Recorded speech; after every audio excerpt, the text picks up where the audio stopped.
কই কই নাম নাম ধর ধর ধর। মানে বলার কোনো ভাষা নাই ভাই। বড় একটা পাখি পাইছিলাম, কিন্তু আমি না, আমার এক ভাগ্না পাইছিল এই পাখিটা। আর পাখিটা কিন্তু অন্ধ। পাখিটা যখন আমি হাতে নিলাম তখন পাখিটা আমার হাত থেকে উড়াল দিল, উড়াল দিয়া ওই পড়ে গেছিল পানিতে। কিন্তু ওই তো চোখে দেখে না, যার জন্য ওই কোথাও যাইতে পারে না। পাখিটা ভিডিওতে যেভাবে দেখা যাচ্ছে, হয়তো অনেকে আবার বলতে পারেন যে এই পাখিটা তো মারা গেছিল। আসলে পাখিটা এখনো জীবিত পাখি, মারা যায় নাই। কিন্তু পাখিটা অন্ধ হয়ে গেছে, পাখি দুই চোখের এক চোখ মানে দেখতে পারে না।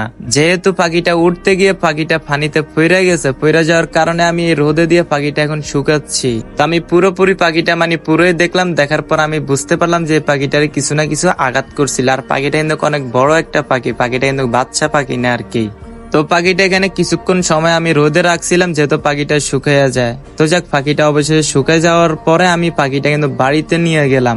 আর বাড়িতে যাই এই পাখিটার মানে আমি ট্রিটমেন্ট করবো, আর সবাই পাখিটার জন্য দোয়া করবা। যেহেতু পাখিটার মানে চোখটা যদি আমি ভালো করতে পারি তাহলে করতে পারবো, আর না হলে পাখিটা আমি রেখে দিব মানে আমার কাছে।